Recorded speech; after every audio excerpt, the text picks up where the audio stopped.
Bemorimizning 8 oy oldin tempeloplastik operatsiyasini qilganmiz. Hozir eshitishlarini birgalikda tekshirib ko'ramiz. 2 5 5 8 11 16 45 45 88 91 35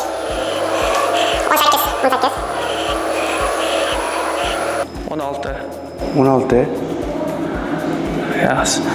Xo'p, mana ko'rib turibsizlar, birinchi bizga murojaat qilib kelganda 3-daraja eshitish pastligi bordi. Juda ham past eshitadilar. O'zlaridan ham eshitib ko'rasizlar hozir fikrlarini. Hozir bu juda ham yaxshi natija.